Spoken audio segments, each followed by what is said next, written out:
લઘુ ભારત એવા દહેજમાં અદ્યતન હોસ્પિટલના નિર્માણ માટે ભરૂચ જિલ્લા ભાજપ પ્રમુખની રજૂઆત। દહેજમાં દેશ અને દુનિયાના ઉદ્યોગો વસ્યા છે, જ્યાં હજારો લોકોને રોજગારી સાથે હજારો લાખો કરોડોનું ઉત્પાદન થઈ રહ્યું છે। ઉદ્યોગોને કારણે અવારનવાર ગંભીર ઔદ્યોગિક હોનારત પણ સર્જાઈ રહી છે।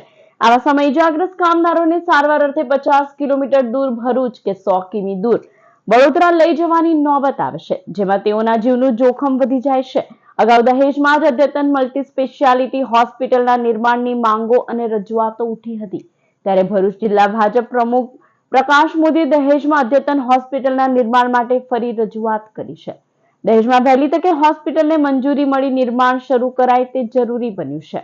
જીઆઈડીસી માં સાથે અત્યારે મારે વાત થઈ એ મુજબ દહેજમાં તાકીદે અદ્યતન સિવિલ હોસ્પિટલનું બાંધકામ થાય એ માટેની મેં રજૂઆત કરી છે અને આવનારા લગભગ એક અઠવાડિયામાં દહેજમાં દીપક ફાઉન્ડેશન સાથે એગ્રીમેન્ટ કરી અને આ હોસ્પિટલનું કામ શરૂ કરવામાં આવવાનું છે એવી વાત મને હમણાં મારી સાથે કરી છે।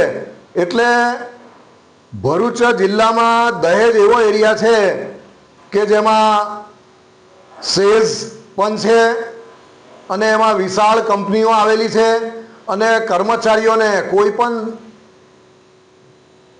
હોનારત થાય તો તાત્કાલિક સારવાર માટે કાં તો ભરૂચ કાં તો વડોદરા ભાગવું પડે છે અને એમાં લાંબો સમય જતાં એમનું જાન પણ ગુમાવવાનો વારો આવતો હોય છે। તો આવા સંજોગોમાં દહેજ મુકામે જો હોસ્પિટલ બનાવવામાં આવે તો કર્મચારીઓને તાત્કાલિક સારવાર નજીકના સ્થળ પર જ મળે અને એમનું જાન બચી શકે।